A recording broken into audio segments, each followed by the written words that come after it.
once again, Ray Nosti's record room. How's that? How's it? Yeah, baby. And this time, we've got a very special guest. I'll hand it over to you, Widow, to introduce him, but we'll just lower the music and we've got a special sound effect before you introduce our special guests. What's this for? Oh, did the girl walk past? Oh, so is that a hint, Dawsey, at someone who might be interviewing today? So it's got to be a netball umpire or soccer referee? Water polo star. AFL, water polo and the bell. They use that whistle, don't they? The water polo. People. They do use the whistle. Big day today for us because we've got, you've got to say these blokes and women now are elite sportsmen because they're running around high energy, high activity at a high level of sport, and you don't want to make a mistake. So we've always wanted to interview a highly regarded rugby league NRL referee. And today our guest is Mr. Sean Hampstead. Wow. Couldn't get Harrigan, eh? Couldn't get Harrigan, no. Or Shane Hayne. All right, or Shane Hayne. Ray, have you got a file on him? Yeah, because he is pull out my file. He is in the police force as well. Well, they've got the file there. There it is. We've got a file on you, Sean. Oh, jeez. It's thick too. Look at the bloody size of it. A dossier, even. A dossier. Mate, is that a police term? Look a at dossier? That. Look how thick that is. When I had a look at you, Sean, I did a few searches for you. It was just unbelievable. It was just about hundreds of pages of mistakes I've made over the years. Yeah, that too. Wanting to kill me. We'll be talking about that. Join the club. Yeah. Where do we want to start? What about as a kid? Because I heard that you were in Mudgee. Yes. Grew up in Mudgee. Yep. Your dad was in the police. Yep. So was he the sergeant at Mudgee Police Station? Yeah, detective sergeant. Yep. How was that growing up in Mudgee back then? Because it's a pretty busy place now, isn't it? I think it's doubled in size from when I was there. It's a really good place to live. I loved it. Did you know the Bartletts? No. I went to school with a bloke, Jeff Bartlett, and his parents moved up there when we were 12, and I used to go up there for holidays, and it was just a rural, lovely little town. His father owned Mudgee Meats. Oh, okay. And was the accountant for Mudgee Meats. He was an accountant. But I used to go out on their farm. It's certainly changed a lot now. Like you said, it's twice the size, isn't it? And all the wealthy people in the eastern suburbs are moving up there. Yeah, and there's lots of new estates, and it's a nice place. Yeah. So it was Sports City for you growing up there as well? Yeah, it was. I played all the sports, cricket and rugby league, and yeah. How'd you go with the cricket? Certainly not to the standard of you, but I was okay. Yeah. Did you bat or bowl or what? I used to be a batter when I was growing up, and I'm still playing today. And now I'm a bowler. Well, I try to be a bowler. What are you playing in the vets or something?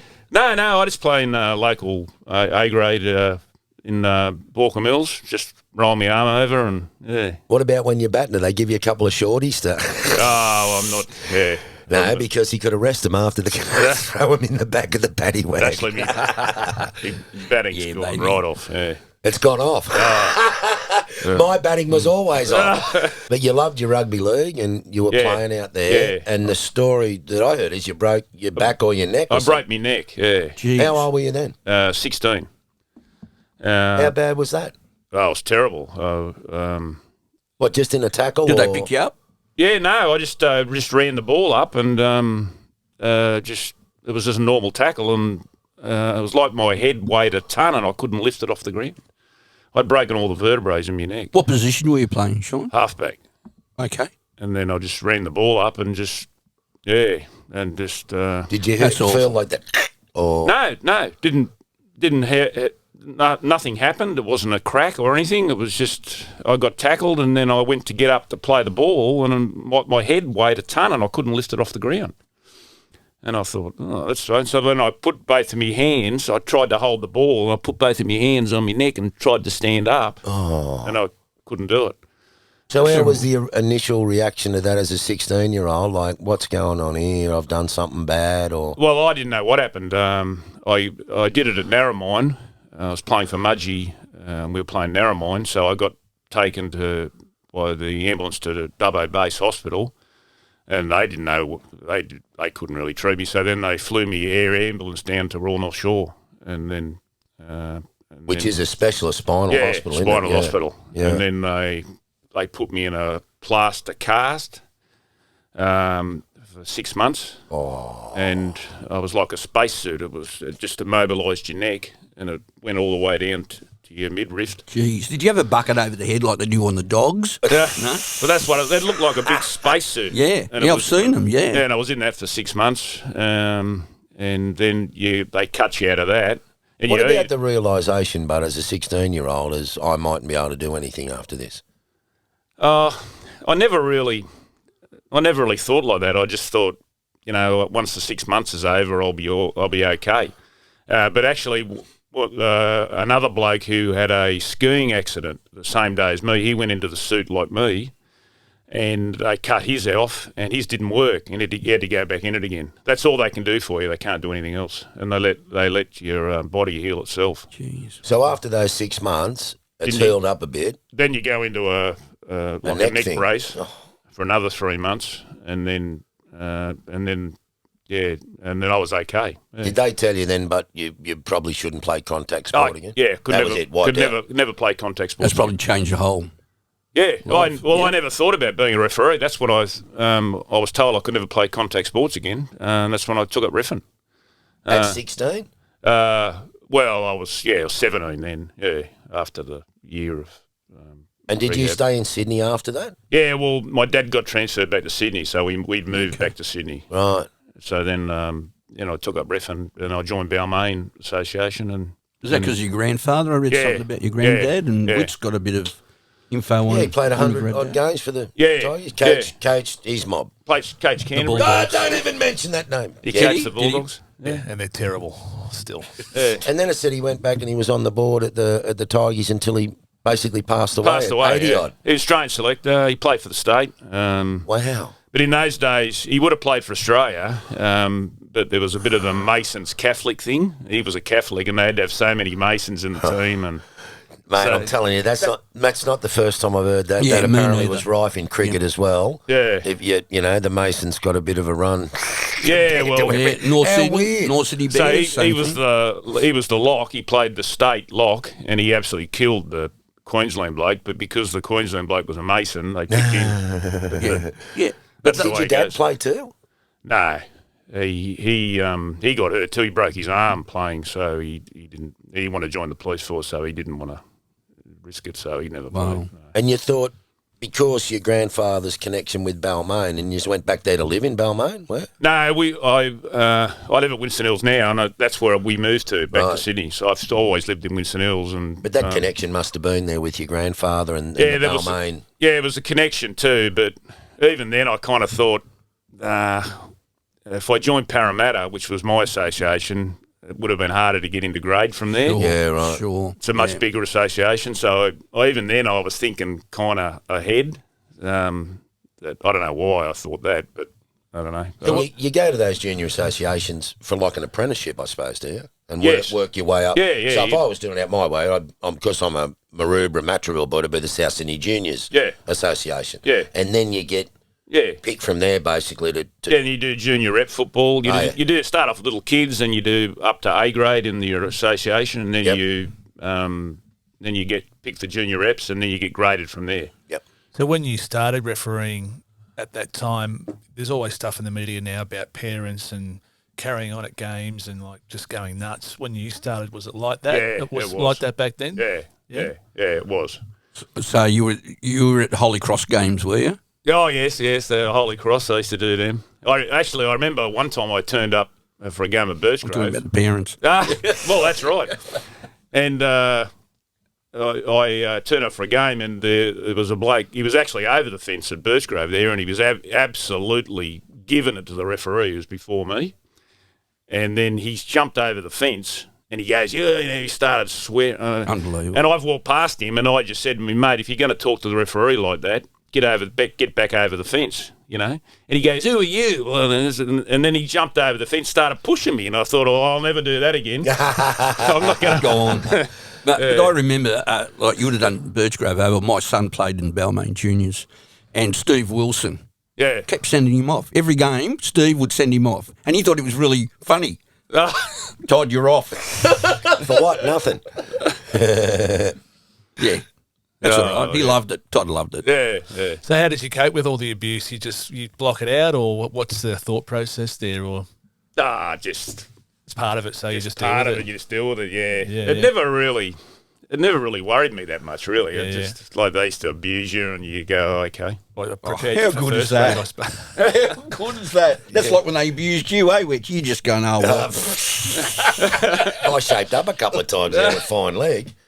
So your first grade debut, I've got it written down here. When was that? 1996, Shark Park Sharks versus the Crushers. Remember the Crushers? How good were they? South Queensland Crushers. Yes. Yeah. And I remember it like yesterday. Yeah. You always remember your first grade debut. What about when you got the phone call and did the head of the referees sort of ring you up and say, Sean, got some news for you, mate. You're making your debut. Yeah. That's got to be a huge moment, isn't it? I was working at Gladesville at the time, and I'd been up to get lunch, and I was walking back. And is that your job?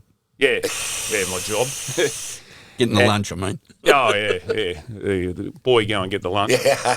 And then Mick Stone was the referee's boss at the time, and he rang me up and he said, we've had a spot. Eddie Ward's hurt himself. Eddie Ward. Yeah. We've got an injury and he's out. And he said, you're in. You're going down to Cronulla, and that's the way it goes. That was beauty. How long did that take to get there? Because you got to do, what was it back? Under 23s, reserve grade? Reserve grade. You're running the line as well for a while, all that. I got graded really young. I was only 21 when I got graded. And so you'd only done a couple of years at Balmain? Yeah. How come you got... Because he was fucking good, that's why. Well, I had a pretty good years, a couple of Balmain. I did the A grade, and then I did junior reps, and I got graded from junior reps. And then my second year in, I just got into the 7 squad because there was a couple of Balmain blokes at the time that were helping out, Ray O'Donnell and Arthur Neville. And in those days, you got a bigger push from the association. I was getting a massive push. Yep. And I probably would have done first grade, what was that, 1990. Yep. But then I cracked my cruciate ligament and I had a reconstruction, so I was out for 12 months and it set me back. Well, it took me another 6 years to get to first grade. And I only really got to first grade because of Super League. Yeah, I heard you say that, yeah. What's that? Because Super League stole all the big names? The whole Super League, when Super League started, they took all the Bill Harrigan, Stephen Clark, the big Graham names. Annesley, a lot of the big blokes went, and then it was a big push. I was in Metropolitan Cup, which was below the under 20s then, and there was a big push through the grades, and they took so many. But what really helped me was they started a reserve grade comp up in Super League, so they took all these reserve grade referees to do that. So I ended up in reserve grade when for the next appointments, and then they put a number of ARL blokes who signed with the ARL in first grade, and they didn't go very well. And then next thing I was in first grade. Yeah. Were you on big dollars as well? I was going to ask that. Were the Super League refs on the? I heard you like the dollar. They came out, and when they all signed, the ARL kind of got a bit worried, and they sent Alan Jones. Remember Alan Jones, the radio? Everyone knows Alan Jones. Yeah. They sent Alan Jones out to our training session, and he gave a speech. He said, "You got to stay with the ARL and all this, and then we've got a sign-on bonus for you." And I said, "Oh, okay." And I was in Metropolitan Cup at the time, and I thought, well, I'll sign for anything, And it's like the ice skater falling down and winning the Olympic gold medal, isn't it? Oh, well, it was. And I didn't really know what I was signing for. I thought maybe it could be a couple of $1,000 here, but it was $1,000. Oh, well, that's... Was that good then? Was that good then?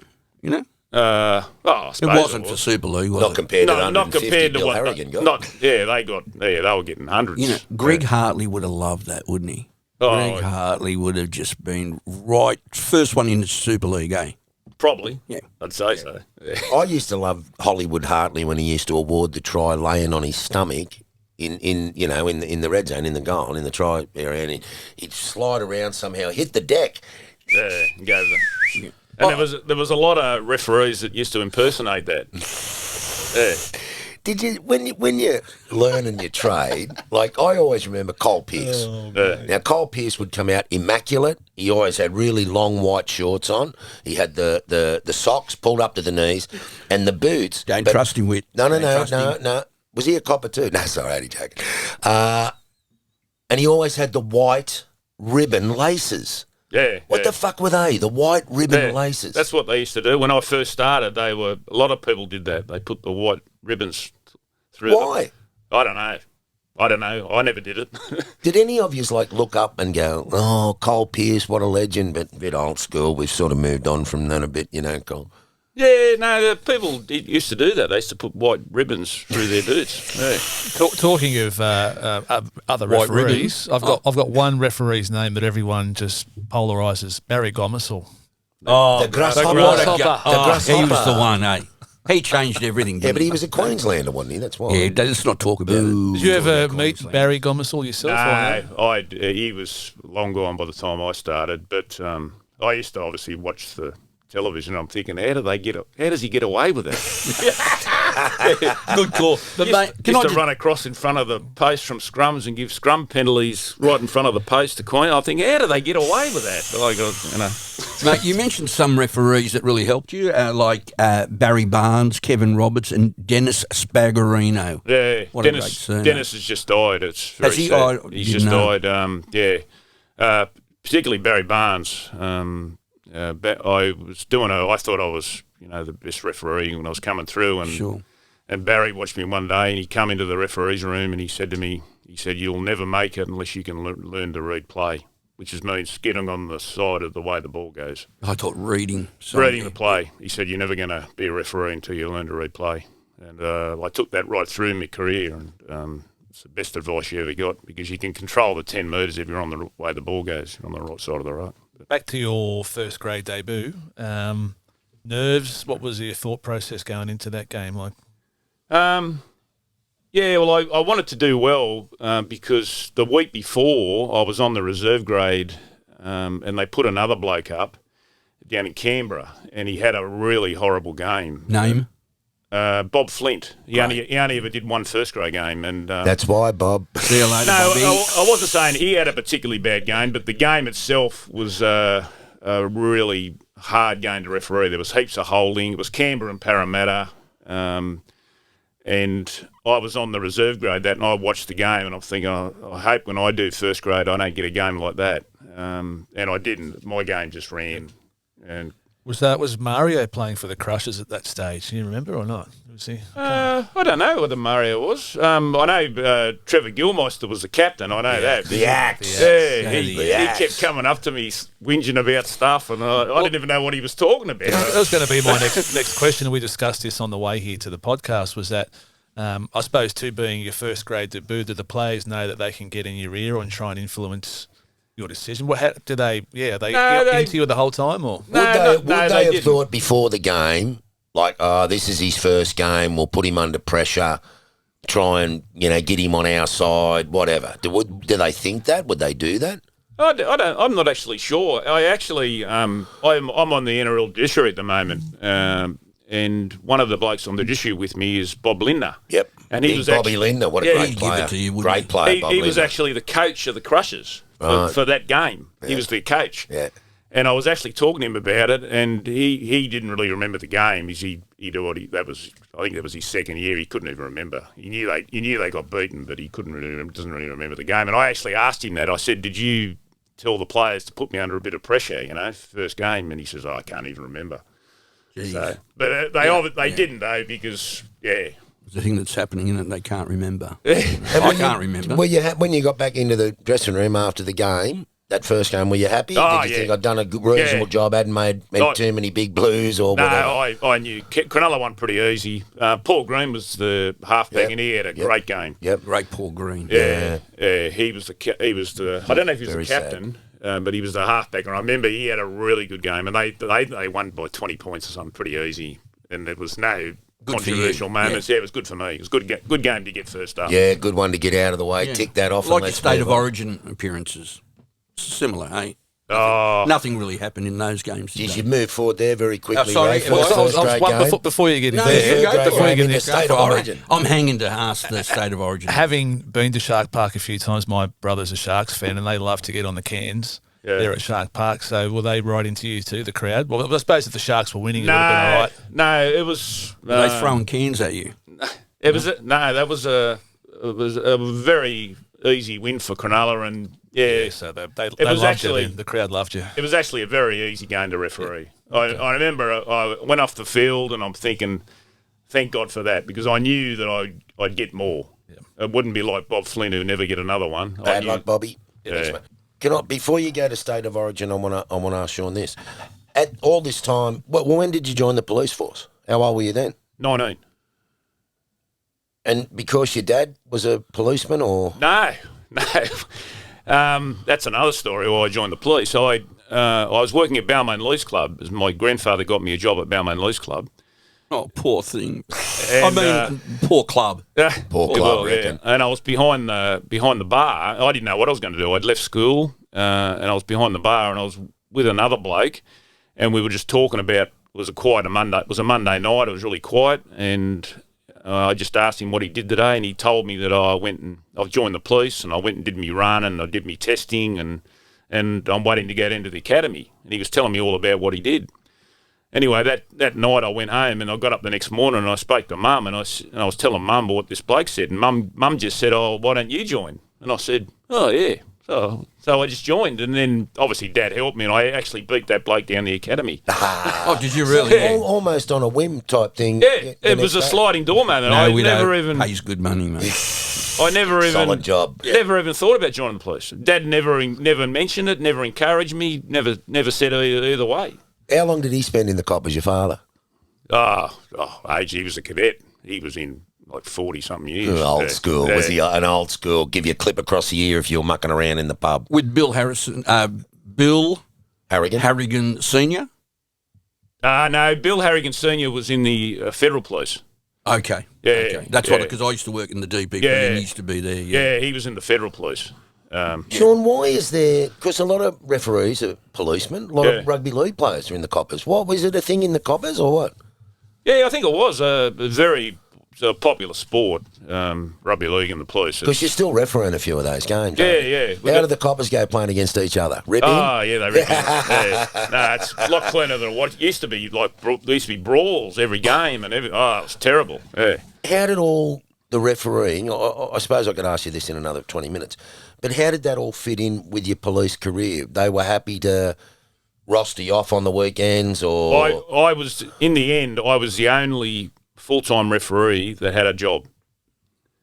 I became a part-time copper. I was well looked after, yeah. And occasionally, I used to work 2 days a week at Gladesville in the detective's office, and regularly, we used to get our appointments on a Tuesday. I used to work Wednesday and Friday, and I'd come in on the Wednesday, and I told my sergeant, my boss, I said, "I'm going to Auckland tomorrow. I can't work Friday." And that happened regularly. I'd be going to Townsville, you always left 2 days before. Yep. And I regularly only did 1 day a week, but they were great. Fantastic. Yeah. Yeah, fantastic. You can't do that. You can't do that nowadays. Ray, No, you can ask a very question you've been dying to ask. Am I? Yeah. Can You got the ball. I hope I don't drop it. Okay, State of Origin. Yeah. Your first year. You know what year it was? 2004. Beautiful. Game 1. Yeah. Something happened. What happened? What happened? Sean Timmins kicks the winning field goal. Oh, yeah. Well, it was a 9-8 or something, wasn't it? Yes, correct. Yeah. Your second game, 2004. Yeah. Game 2. Yeah, that was up at Suncorp, and I thought I had a really, really good game. And about halfway through the second half, I'm hearing all this booing. I think I've missed a knock-on or something. They were going boo, boo, and all of a sudden I think I've stuffed up somehow. I didn't know what happened. And I looked up on the screen, and there it was. Phil Gould was walking up the tunnel. He'd seen enough. Phil, don't do the wrong thing by Phil. Phil Gould's walking up the tunnel. They're all booing him, all the Queenslanders. Because Queensland won that game. And then, yeah, and that was, I didn't get the third one. Okay, well, I've got here, that was the famous Billy Slater chip and chase. Yes, it was. Yeah. How did that feel? Because the crowd must have gone off. How were you as a referee? Did you say no try? I should have. I didn't Imagine know. giving that a no try. They would have ripped the joint down. Yeah, I didn't know. I just went to the video. I thought he was. I thought he was offside. Yeah. But the touch judges never said anything, and I Don't trust the touch. Yeah. So I'm not gonna call him offside if the touch judges don't think he's offside. In terms of refereeing in front of a big crowd, I've asked you, Whit, about what it's like bowling in front of 40,000 people and how do you block that out? How do you deal with 50, 60, 70,000 people? Is it you just block it out, or it's there, or how do you do it? You know it's there. You can only really hear them when like that incident with Phil Gould going over it. The whole stadium was booing. I could hear that. But your regular complaints about the refereeing, you can't hear it because you got the touch judge, you got the video referee, you got earphones in, and you don't really hear it. Yeah. So it's business as usual. So you wouldn't have got a game for a while if Phil walked out. Phil's got a bit of influence in everything. He's got a bit of influence in this podcast. You'll probably hear this when we went on the podcast. It'll be cancelled, mate. Yeah, it'll be gone. 2006, Phil said, give him another chance, didn't he? No, he didn't say that. Come on, give me something. Yeah, I got the Game one. Yeah, that One was, of my favourite podcasters, Brett Finch. Oh yeah, Brett Finch. Another field goal. Hit the field To goal win the game. Yeah. To win the game. Unbelievable. So what's Actually, all my games were really close. I think the one in Queensland, it was 2 points. It was 18-16. So two of those, but were a field goal to win. Yeah. Wow. Yeah. What about the step up from first grade to state of origin? No, it's Good call, Widow. Brutal, fast. well. I did the first ever Origin after Bill Harrigan retired. They had because Bill had done the last 30 of them. I don't know how many he did in a row. And then Bill told me, he said, you're going to have 12 or 13 metres because they sprint off the line, and if you have a normal 10 metres, the game will be ruined. So you've got to have a 12 or a 13 on your 10, and that's exactly what happened. They just sprint off the line, and they do it all game. And that's just the pace of it. And what about your fitness at that pace? Did you think I'm covered, but after the game thought, wow, that's an extra 20% I didn't think about? No, I just noticed that what they do, they're back on they're waiting for the play the ball, and it's like they're on a 100-metre start. They're sprinting off the line to hit the advantage line, Like the West Tigers and Bulldogs did this year. Well, I don't know about that, but it's a massive step up from a normal NRL game, and it's a massive step up from. I did a couple of test matches too, and it's a massive step up from that. I found a test match was just like a normal NRL game, but Origin they just sprint and they absolutely go all game. They don't stop. To get to state of origin level like a player, what makes a good referee? Why did they pick you? What is it about? That the time that I got at 2004, the referee's boss was Robert Finch, and he had a bloke called Keith Onslow. He was with him at Newcastle. Robert was involved with the Mariner. Hunter Mariners. Yeah, Hunter Mariners. He was involved with them, and Keith Onslow was the football manager for that or something. He was assistant football, whatever it was, and Robert brought him down to assist him with the referees. And Keith Onslow, I got a lot of time for Keith Onslow because he virtually told Robert, he said, Sean Hampstead's the best game manager. We want a game manager, which means, how do I explain that? It's like the way that Adam G refereed the grand final this year. He just let the game determine that the players stay out of the way. Great ref. And Keith Onslow said to Robert Finch, your best game manager you got with Billy gone is Sean Hampstead. He's got to do Origin, and that's what happened. So in terms of game management, does that mean to stop blowing penalties, you're constantly talking to the players to say, get back on side, or what's your method? No, how I used to referee, I used to pick... That's a great question, Dawes, because I want to fill it in with this. Do you try and... We're talking about your style of refereeing now. Does that develop as you're going through the apprenticeship and you might see one or two or three referees go, I'd like that style, I like the way he communicates on the field with the players? he's not a wanker. He's not trying to own the joint. Actually, you can't see him during the game, and they're generally. That's how I try to referee. There's two types of referee. There's a game enforcer, which is when a referee sees a bloke with his hand on the ball, they'll blow a penalty. Stephen Clark was a lot like that. And that's how he used to enforce the rules. And then they didn't put their hand on the ball, and that's how he kept his penalties low, because they weren't game to do anything, because he knew that they'd penalise them. Whereas I used to pick penalties out when I thought the game needed it. Like I'd see a leg pull, and I'd say, don't pull his leg. Yeah. And then another time I'd see a leg pull, and I'd penalise it because the game needed it then. Yeah. A lot of warnings from you too, mate. I'm telling you, get your hand off the ball. Not so much warnings. I used to pick penalties out when I thought the game needed it. And as you got more experience, that's what you did. You picked penalties out when you saw the game needed it. What about the old get square? Is that something that you've made a blue and then you think, I'll get square. 10 minutes later I'll give them one and square it up. Was that ever? They don't do that. Col Pearce used to give the get square penalties. Col Pearce You was don't have more to than answer that, that. actually. I don't know whether you give them a get square, but sometimes you might have to give 4 or 5 penalties to one side in a row, like high shots. They're mandatory. You can't not give a high shot penalty or something. And then if one side's, like the penalty counts 5 or 6-0, you go, well, I've got to find one for the other team here. Yeah. And then they're running it out, and then you give a softest penalty you never give one, but you just got to give them a penalty just to keep the peace. Can I just back to State of Origin, because that's my favourite kind of thing. You were saying they shoot out off the line, right? And they're just running. Could you hear them like being out of breath, like just absolutely stuffed? Yeah, but they just keep going, and they go all game. I thought in the second half it'd slow down a lot, but it never did. Were you gone? Were you out of breath? Oh yeah, I was tired. Yeah.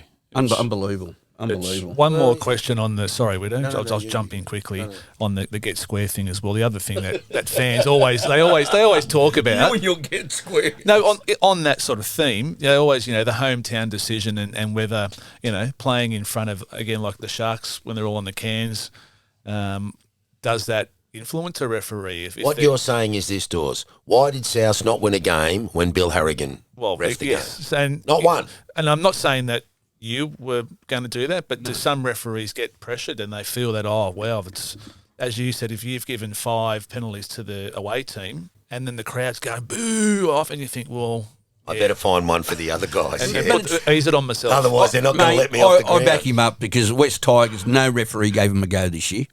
Look at Sean. Sean's just sitting back listening to us. Hammered. Listen to us waffle on. Well, no comment. We used to have a laugh, and they used to go, my nickname in the rest was Molee, and they go, Molee's had a 5-all penalty count. Molee's had a 6. They used to laugh about it. How I always managed to keep Molee, even it up. Keep it up. Molee what? Holy moly. Molee where? Oh, holy moly, we've got him as ref again. Our trainer, Trent Elkin, he's the Parramatta trainer now. Trent Elkin, he's an unbelievable trainer. He actually was a trainer for the Sharks, but he got mixed up in that peptide thing. Oh, yeah. And then he served a bit of a suspension, and then he's come back as a Parramatta trainer now. Yeah. He was our trainer at the time, and he started calling me Molee. I don't know why. He just started, and then it stuck, and then everyone started calling me Molee. But he started it, Trent Elkin. It's not your only nickname either. What's the most famous one? Mr. Bean. Mr. Bean. Yeah, well, that one, Gordon Tallis started that one. Big Gordy. He would, wouldn't he? He would. Big Gordy. He's a legend. They were playing St George, and he ran the ball up, and he reckons it got stripped. I ruled a knock on. And he was going off his head. He was fuming. They stripped it, blah, blah, blah. And then he's gone to the scrum, and he's still going off. He's going off. Yeah, you're this and you're that and all this, blah, blah, blah. And he puts his head in the scrum, and then he puts it up, and I'm trying to get the. I'm standing at the scrum trying to get it straight and all that and blah, blah, blah. And then he puts his head up, and he looks at me and he goes, it's Mr. Bean. And all the How good is that? Pull your head out of a scrum. Yeah, he pulled his head out of the scrum and looked at me and he goes, it's Mr. Bean. And then all the St George players, they're all snicking it. And I think Lance Thompson was in the prop. Yeah, he would too. Yeah, and Lance Thompson's laughing at all this. And then the next week, they played Canterbury, and all the St George players were telling, when you got Sean Hampstead, call him Mr Bean. And that's how it started. And then Canterbury started calling him Mr Bean, and all of a sudden, everyone's calling me Mr Bean. Yeah, the commentators were calling you Mr Bean. Yes, they were. Did you like it? Was it? Oh, it didn't worry me. Yeah, nothing worries you, does it? No, well, yeah. Oh, well, it's a bit of kind of. No, it's a good thing. Everything worries me, so that's really great. That's the even up. See, that's the even up. Sean, no. Ray, yes. In terms of players talking to the referees, Cameron Smith was always sort of known as someone, talked about as try to influence or talk to. In your day, who were the players who sort of loved to have a chat to you and would try and maybe, reverse? I did Cameron at the start of his career. I did him a fair bit. I did him a lot. I did a lot of Melbourne actually towards my end of my career, and he was kind of coming through Melbourne. I always found him pretty good actually. But the player, different referees have trouble with different players. The one bloke that I had trouble with all the time was Ben Kennedy. Oh, really? Oh, mate. He absolutely hated me, and I wasn't too fun to him, actually. And when he was a captain at Newcastle? at Manly. Oh, Manly, yeah. Yeah, he went from Newcastle to Manly, and when he was a captain at Manly, every time I had him, he was just into me every game. He didn't like me for some reason, and then other blokes like Paul Simpkins. Simo used to do Manly after I'd had him, and he'd say, What did you do to Ben Kennedy? I said, I don't know what I've done to him. He said, he was telling me all this and all that. And I was like, okay, I don't know. That's incredible. Yeah, I don't know what I did to him, but he didn't like me at all. Should I hit Sean with that three-prong? I'll hit you with this one first, because later I want to know who's the best player you've ever seen, in your opinion. No, that's easy. Hang on, don't answer that. Who's the toughest and who was the maddest? So we'll get to that in a minute. I want to talk to you about the World Club Challenge, but because you refereed that. Yeah. That was the Doggies and who, Leeds, I think? Yes, I love it. Ellen Road. Ellen Road. Yeah. Always look forward to that. So how's that game, and how's that game as far as being there, crowd? Because I played my first test match at Old Trafford in England at a full house. Yeah. And the singing and the pommies, they just... Exactly. It's different, isn't it? Exactly. It was the best game I ever did. Yeah. My most enjoyable because game. of that? Yep. Because of that? How many there? Wonderful. 40,000. Yeah, chock-a-block. Ellen Road was packed. Yep. Yeah, they sold every ticket, 40,000, and it was the best game I ever did. So that's your highlight? Highlight of my If career. you said that's the number one, Ellen Road. Yeah. And as you said, they were singing all the way through. They're pissed before they get there. They drink at the game and then they stop at the pub on the way home. But it's all sort of lovely. It's not aggressive, is it? It's just celebrating. Rugby league's only up in the north in a small pocket. It's not really in Yorkshire. Yeah. It's not really popular sport in England. Yeah. Well, it is. In the north it is. Yeah. But they got the people that play it, they got a really good knowledge of football. Yeah. Every game, I had a bit of a quirk. Blokes used to warm up in different ways. Some would go out on the field. You see them out on the field warming up. I never did that. I used to go for a walk, and I had a particular walk on every single ground that I did. Oh, right. Wow, that's and unreal. I did the same walk every ground. How prior to the game? What, an hour before the game? Before I had got me rub and all that. I used to go for a walk, and I had a walk for every single ground. You did a moonwalk or anything like that? Well, anyway, so I'm out walking along the streets of Leeds before the game, and all the people were coming into the ground from the various streets, and they're all piling into Ellen Road, and they're all walking past me and going, give us a good goal today, ref. Give us a good... And I had no idea how they even knew who I was. Oh, so they recognise you as you're ref in the game and give us a good... Give us a good one, mate, Give us a good goal today, ref, and all this. And wow. It must have been 150 people that said it to me as I walked past them. They coming into the ground. Fantastic. Wow. Yeah. And I wasn't in any ref's gear or anything. No, I was just warming up, having a walk. I was just on a walk. What a moment. Sean, what were some of the songs they were singing that you can remember? Oh, I can't remember now. Widow, what would they be singing? Something like what? Dawsey, what would they... You'll never walk alone. Hold on, hold on. Fantastic. something What like else that. would they sing? Well, I'm not too much up on English songs, but on the International League aspect, Yeah, what would they be doing? well, I just want to update Sean that you and I have been harassing Junior Pearce about getting on the International Rugby League board because We love it. we've taken on the Mad Squirrels, who are from the Czech Republic. Czech Republic, they Very do play good rugby football league. There's this side. whole European rugby league scene going on that we want to get involved in. But yeah, Mad Squirrels are our favourite. Well, not only our favourite, Dorsey, but they, besides the Rabbitohs, they won the competition this They year. did, and the Czech Republic are playing Netherlands on Saturday in an international. I think the last Netherlands game they had 300 people turn up, so it's massive there. Yeah, so we'd like you to go out there and ref a game. Yeah, maybe pull the Mad boots on Squirrels. again. Put the boots on the again. What's the Squirrels. chances? Well, funny you should say that. Last year and the year before, they've got a Macedonian team. Oh, okay. Mark Levy's runs it, and it's coached by Paul Gallen.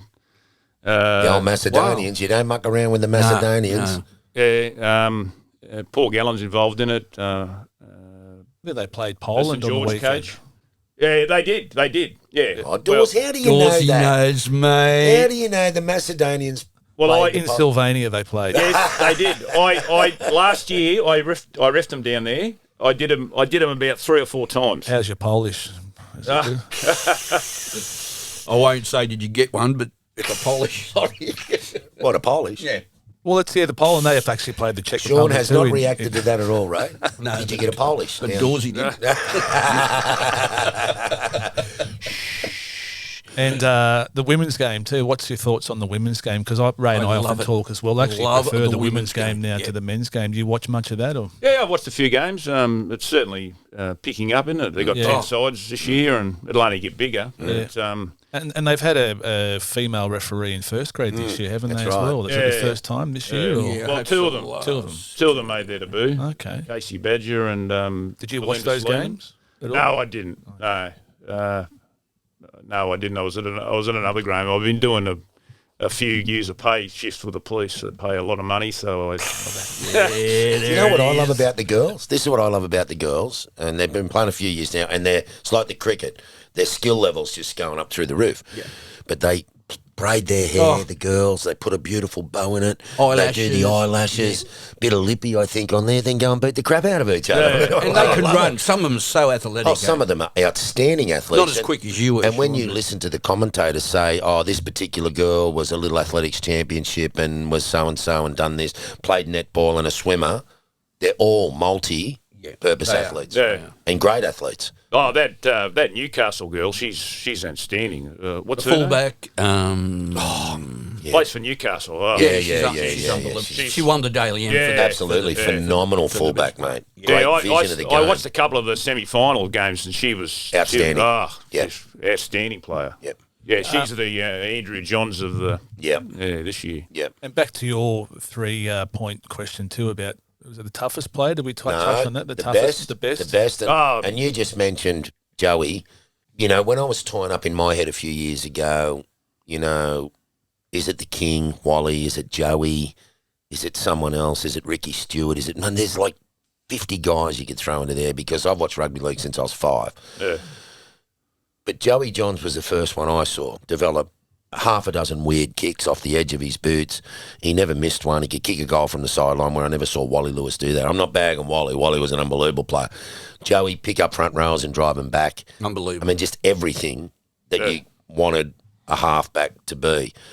So I sort of say I think Joey's probably the best player I've ever seen, and that sparked a lot of other players to play like him. Like I'm with you. have a look at Nathan now in the grand final last year. Yeah. He's such a big kid. He can drive front rowers backwards. His passing game's unbelievable. His kicking game's unbelievable. All this sort of stuff. Who's the best you saw? Oh, Andrew Johns. He's I can't believe. I'm with you. he's up here, and number 2. People ask me who's your number 2 then, and they say, oh, Brad Fittler and all that, and I said no. The second best player that I refereed was Mark Gassier. He was unbelievable. He was unbelievable. He played some games that I did. He had spiders on his back. They couldn't get anywhere near him. He was the second best, but Andrew Johns is far in front of anyone else. Wasn't Fire up, eh? So Joey the best, Mate. the toughest. Now we mentioned the Axe before, Spud. There's been a couple got to mention already, they were all tough roosters, weren't they? Gilmeister, Spud Carroll. There's a lot of... Tuvey, the toughest 5'6" man I've ever met in my life. Yeah. Yeah, I don't know whether I don't think I refereed Jeff Tuvey. I think he'd already retired. Okay. Well, certainly I was under one of his coaching sprays one time, but I don't think I ever refereed him. But he was a very tough player. What about Cement Gillespie? And I don't know. That would have he might have been gone too. I think he might have been gone. Yeah, there's Ben Kennedy. Well, he was a good player, Ben Kennedy. Yeah. He was a tough player. Yeah. What about Ricky Stuart? Did you referee Ricky Stuart? Was he still going? Yes, I did. Because I remember when he was playing for the Dogs and I was at Belmore and his mouth was constantly going all the time. So was he a guy that was always... Can you remember at all whether he was... I do. I remember I did I think it was only my third first grade game, and they had a country round, and they went to different places, played in the country. And I did Canberra and the Gold Coast, and it was at Cootamundra or somewhere. And Canberra had Ricky Stewart, had Laurie Daly. That great side. They were the top side. Mal hanging out in the back. Yeah, Mal. Imagine Mal running at you with the footy. That's scary. Yeah, I'll just take him on. They were. I'll just hit him, pick him up. I don't know whether Mal was playing, but certainly Laurie Daly was, and Ricky Stewart, and Bradley Clyde. What a great player he was too. Brad they Clyde. were the and they were expected to beat Gold Coast quite easily. Yeah. And Gold Coast were leading all game, and Canberra and Ricky Stewart, they were absolutely giving it to me. It was my fault that they couldn't score. They ended up winning in the end. They won pretty easy, I think, in the end, but the Gold Coast were giving it to them, and they were very hard side to referee. Yeah, especially when they were losing. Oh, yeah. And you're a young referee. Talk about young referees. I was a very young referee, and they were very experienced footballers. And hang on. What about the biggest nutcase? Yeah, we're still on that. Biggest nutcase. There was a few of them. They kind of played for one club. They had. Wayne Bartram, St George. Darren Tracy, that's St George side. Oh, yeah. He used to. Sean's just grabbed his forehead and rubbed it. That bloody St George side, Jesus. And the Western Suburbs team of that day, Bubba Kennedy, George Arliss, Scandalis, that Western Suburb, coached by Tommy. They were a nightmare too. Yeah. And you used to get your appointments. And if you got Cronulla and Brisbane, you go, oh, thank God, I got an easy weekend. And then if you looked and you'd look down the list and you had St George versus West, you go, oh my God, you knew you were in for an absolute horror game. Could you yell out movement now? That's one of your famous little sayings. Oh yeah, movement now. What does that mean? Oh, I don't know. Get off the player. Yeah, just get off the player. I just added a now in to make it. Make it longer sentence, so you got more time to get out. Melbourne used that in their tackling. Just a stupid. Down. What, just to give him an extra breath to get away from the ruck or whatever? Yeah, I just used to, instead of saying move, like some referees said move, I used to say movement now. So just to make it. But they made a big deal out of it. I remember them talking about that. But you said you sort of added movement now just to give him a half a breath to clear the ruck. Yeah, just instead of another penalty. Yeah. What's that weird about that? Well, that's what I did. Actually, there was a young bloke called Kieran Irons. He's going quite well in the New South Wales Cup. He's done a few NRL lines this year, young bloke. Yeah. He started a Facebook group. It's called Movement Now. And they had so many people in this Facebook group that Kieran Irons started up. It was quite a funny Movement Now thing. See, respect. Respect, brother. It's beautiful.